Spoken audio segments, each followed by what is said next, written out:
Welcome to The Wrap. I'm Oliver Renick here to take you through this week's market action. Stocks did get a bump on Friday, but still closed lower on the week with the small caps doing the worst. The Russell lost more than 4%. The Nasdaq and S&P both shed more than 3%, and the Dow lost 2%. All sectors, with the exception of healthcare, were down. Financials, the worst performer, lost 6%. Discretionary down almost 5.5%, and energy got hit too. The week-long sell-off pushed the S&P to near its 200-day moving average. The flirtation was the story of the second half of the week, and the Nasdaq did breach its not good statistically, but also perhaps support. Technicians will argue the point again next week as we get more economic data. Tariff uncertainty remained one of the scapegoats. Some saying that they're the cause of the sell-off. President Trump said he could impose reciprocal tariffs on Canadian lumber and dairy on Friday.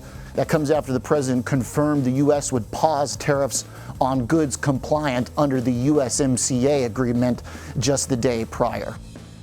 And Bitcoin chopped below 95,000 throughout the week, despite the president signing an executive order to create a strategic Bitcoin reserve late Thursday.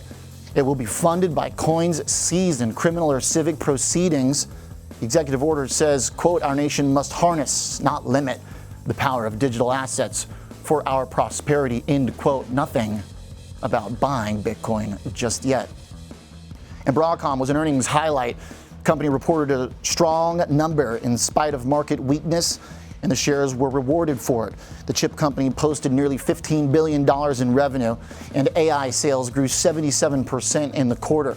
The company's CEO expects momentum to continue as hyperscale partners invest in AI chips and connectivity solutions for AI data centers. It was a good message for tech right when it needed it. Next week is a little bit lighter on earnings, but we do get reports from Oracle, Adobe, Dick's Sporting Goods, and Dollar General. The economic data is important as well, of course, too. JOLTS, CPI, PPI, and jobless claims. That'll do it for The Wrap. I'm Oliver Renick. Remember to tune in 24/7 to schwabnetwork.com.